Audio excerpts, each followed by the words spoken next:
1971 সালে বাংলাদেশ থেকে কিছু তৎকালীন পূর্ব পাকিস্তান থেকে কিছু মহিলা আপনার ওই পারে গেছিল। এর মধ্যে সবাই না, কিছু মহিলা আবার ওইখানে দাদাদের সাথে লাগালাগিও করছে। হ্যাঁ, তো লাগালাগি ওই সময় তো ধরেন জিনিস প্রোটেকশন ছিল না, লাগায় মাগায় বাদায় নিয়ে আসছে। ওগুলি দেশে যখন আসছে আইসে এই যে সব সাংবাদিক হয়েছে, এই যে প্রশ্ন করছে না, এই সাংবাদিক হয়েছিল গিয়ে এই ওই যে ওই সময় মা লাগায় আসছিল, যে ওর মা লাগানোর ফসল হইলো এটা।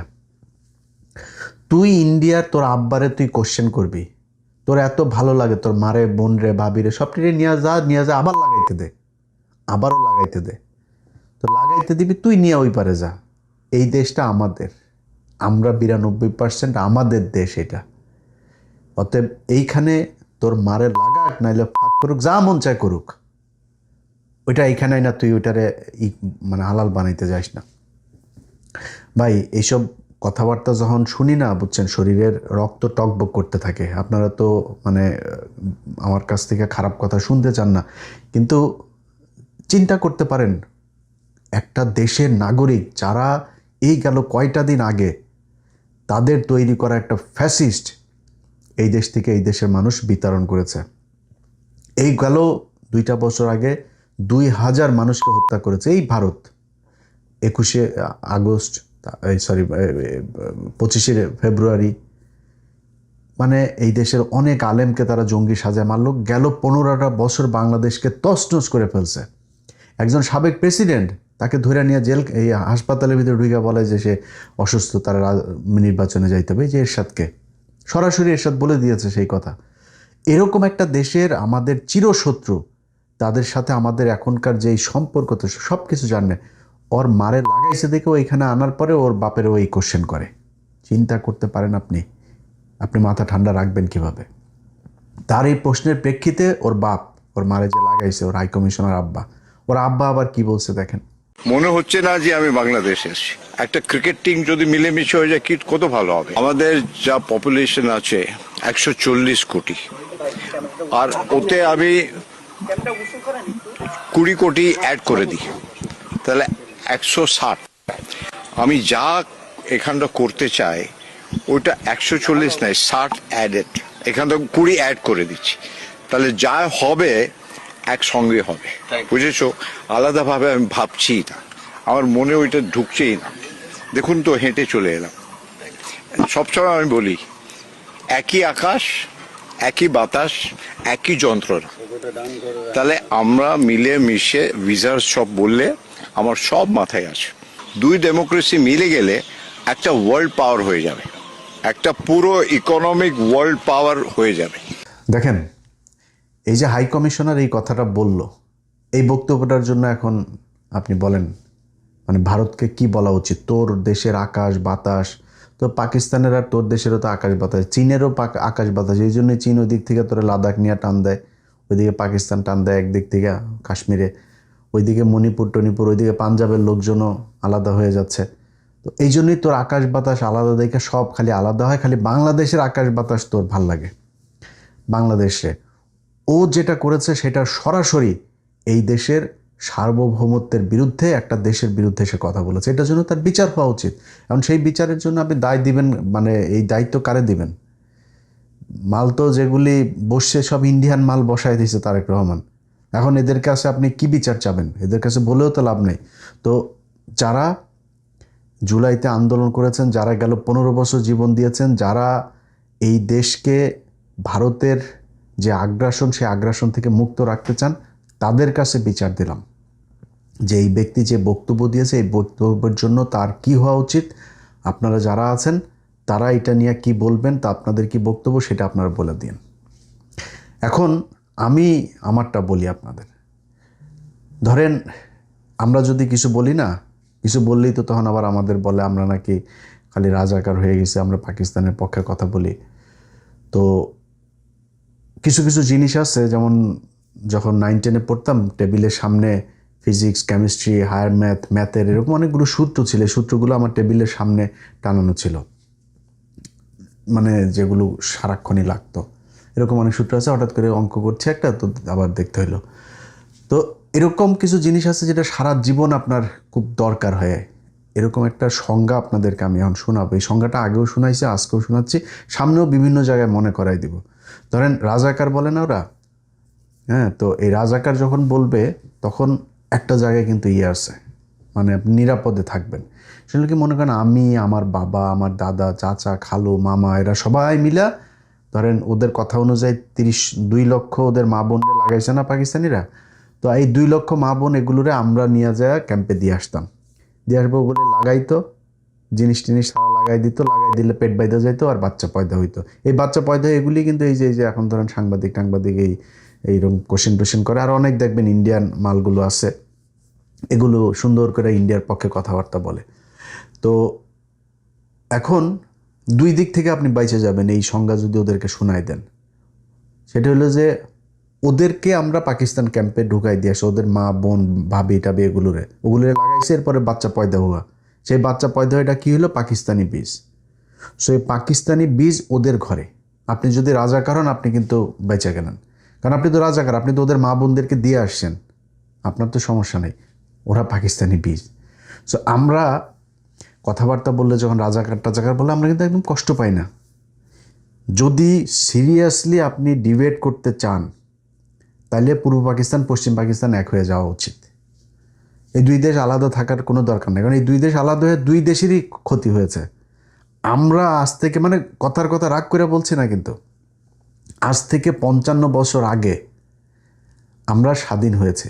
এই 55টা বছরে আমাদের এই দেশে পাকিস্তান যা ডেভেলপমেন্ট করে দিয়ে গেছিলো সেগুলো কমেছে, কোনো কিছু বাড়ে নাই। এক ঢাকা মেডিকেল ছাড়া বাংলাদেশে যত মেডিকেল আছে সব পাকিস্তানের তৈরি। আপনি সার্চ দেন, পিজি হাসপাতাল লেখেন, আপনি এই মিটফোর্ড হাসপাতাল লেখেন, কিছু কিছু হাসপাতালের নাম চেঞ্জ করেছে, যেমন পিজি হাসপাতালের নাম চেঞ্জ করা হয়েছে, সিলেট ওসমানীর নাম চেঞ্জ করা হয়েছে, বিভিন্ন হাসপাতালের নাম চেঞ্জ করা হয়েছে, কিন্তু আপনি ময়মনসিংহ মেডিকেল বলেন, রংপুর মেডিকেল বলেন, চিটাং মেডিকেল বলেন, মিটফোর্ড মেডিকেল বলেন, যত মেডিকেল আছে সব পাকিস্তান তৈরি করে দিয়ে গিয়েছে। বাংলাদেশের আপনি হাইওয়ে লেখেন, সার্চ দেন, ঢাকা চিটাং হাইওয়ে, ঢাকা খুলনা হাইওয়ে লেখেন, ঢাকা রংপুর হাইওয়ে লেখেন, সব কয়টা দেখবেন 1961, 63, 62 সব আয়ুব খানের আমলে, বেশিরভাগই আয়ুব খানের, যত ডেভেলপমেন্ট সব আয়ুব খানের আমলে। আচ্ছা, তারপরে ধরেন এই আপনার কি মসজিদটা, জাতীয় মসজিদ, বাইতুল মোকাররম, সংসদ ভবন, কমলাপুর রেল স্টেশন, তারপরে ধরেন এই যে ক্যাডেট, আমাদের মূল ক্যাডেট ফৌজদারহাট বলেন, ঝিনাইদহ বলেন, সব পাকিস্তানের তৈরি। এই বুয়েটটা পাকিস্তানের তৈরি। ঢাকা বিশ্ববিদ্যালয় ছাড়া সব বিশ্ববিদ্যালয়, এই জাহাঙ্গীরনগর বলেন, সব চিটাং বিশ্ববিদ্যালয় সব পাকিস্তান তৈরি করে দিয়ে গিয়েছে। মিল কলকারখানা আদমজি থেকে শুরু করে নিউজ প্রিন্ট, তারপরে চন্দ্রকোনা, যত কাপ্তাই জলবিদ্যুৎ, এই যে এখন একটা মাত্র আমাদের তেল শোধানাগার, এই তেল শোধানাগারটা তোদের বাপ পাকিস্তান করে দিয়ে গিয়েছে। পাকিস্তান যা করে দিয়ে গেছে, টাকশাল, মেশিন টুলস, এই যে ফ্যাক্টরি গাজীপুরে, সব এদের করা, পাকিস্তানের করা। আমরা তো ভালো ছিলাম, যুদ্ধ হয়ে ওই পাকিস্তানেরও ক্ষতি হয়েছে, আমার ভাইদের, আমাদেরও ক্ষতি হয়েছে, 2 দেশেরই ক্ষতি হয়েছে। এক হয়ে গেলে আবার ভালো হবে। সো এখন এক হয়ে যাই। তোরা যদি নাকি ইন্ডিয়ার সাথে এক হইতে চাস, ইন্ডিয়া তোদের খালি তোর মাদেরকে খালি লাগায় প্রোডাকশন দিয়ে দিছে, কিন্তু পাকিস্তান এই দেশের যত ডেভেলপমেন্ট আপনি অবাক হয়ে যাবেন। আপনি গুগলে সার্চ দেন, রূপপুর পারমাণবিক বিদ্যুৎ কেন্দ্র কত সালে হয়েছে, গেল 4-5 বছর আগে কাজ শুরু হলো, এই এখনো পর্যন্ত উৎপাদনে আসতে পারে নাই। 1961 সালে পাকিস্তান এই রূপপুর পারমাণবিক বিদ্যুৎ কেন্দ্রের প্রকল্প পাশ করে গিয়েছে। 1961 সালে লেখেন আপনি রূপপুর পারমাণবিক বিদ্যুৎ কেন্দ্র, এরপরে যান ওইটা উইকিপিডিয়াতে যান, উইকিপিডিয়াতে যায় তারপর ওইটার ইতিহাসে যান, দেখবেন ওইটার ইতিহাসে কি লেখা আছে। আমার মুখের কথা শোনার দরকার নেই, আপনি উইকিপিডিয়াতে যান। পাকিস্তান সরকার 1961 সালে রূপপুর পারমাণবিক বিদ্যুৎ কেন্দ্রের পরিকল্পনা করে গিয়েছে, আমাদের লোকজনকে বিদেশে পাঠিয়েছিল প্রশিক্ষণের জন্য। আপনি চিন্তা করতে পারেন যে পাকিস্তান সেই 1961 সালে এই পূর্ব পাকিস্তানকে কি বানাতে চেয়েছিল। যুদ্ধ করে 2টা দেশই সেই 71-এ ভারত পাকিস্তান যুদ্ধে ধ্বংস হয়ে গিয়েছে। আমরা তো ধ্বংস হয়েছে, ধ্বংস হয়ে আমাদের স্বাধীনতা সব শেষ, ওরা স্বাধীনতাটা নিয়ে আসছে, অর্থনৈতিকভাবে ধ্বংস হয়ে গিয়েছে। এই হয়েছে আমাদের বাস্তবতা। এই বাস্তবতা আমরা আবার এক হয়ে গেলে আবার ঠিক হয়ে যাবে, সমস্যা কোথায়? চিকেন নেকটা এই দিক দিয়ে খাইয়ে দিব, তারপর ওইদিকে মণিপুর টনিপুর ওরা সুন্দর হয়ে যাবে, ওদিকে পাঞ্জাব ধরেন এক চান্সে এদিকে স্বাধীন হয়ে যাবে, ওইদিকে লাদাখ মাদাখ অরুণাচল যা আছে চীন আরেকটু ধাক্কা দিয়ে নিয়ে নিল, পাকিস্তান আজাদ কাশ্মীর আর জম্মু কাশ্মীর দুইটাই পাকিস্তান নিয়ে নিল, ব্যাস শেষ খেলা। আর ওদের এই যে বিশাল বড় বড় করে না, এদের পূর্ব পশ্চিম বাংলা থেকে অনেক মানুষ পাকিস্তানের সাথে চলে, মমতা দিয়ে এখন আরামসে চলে আসবে আমাদের সাথে, নিয়ে নেই, সমস্যা কোথায়? নিয়ে ওদেরকে পাকিস্তান এখন যেটুকু আছে ওইটুকু বানায় দিয়া আমরা দুই পাকিস্তান মিলা ওদের চারিদিকে একটু ধরি যাতা দিয়া, সমস্যা নেই তো। তো তোমাদের কাছ থেকে আমাদের এইসব কথাবার্তা শোনার জন্য আমরা এত মানুষ এই গেল 15 বছরের জীবন দেয় নেই। কথাবার্তা বলতে গেলে খুব হিসাব করে বলতে হবে। পাকিস্তান বললেই ছ্যাঁত করে ওঠার কিছু নাই। আমরা কোনোদিন বলি নাই যে আমরা পাকিস্তানের সাথে এক হইতে চাই, পাকিস্তান আমাদের সাথে আসুক, পাকিস্তান আমাদের বাপ লাগে, আমরা কোনোদিন বলি নাই।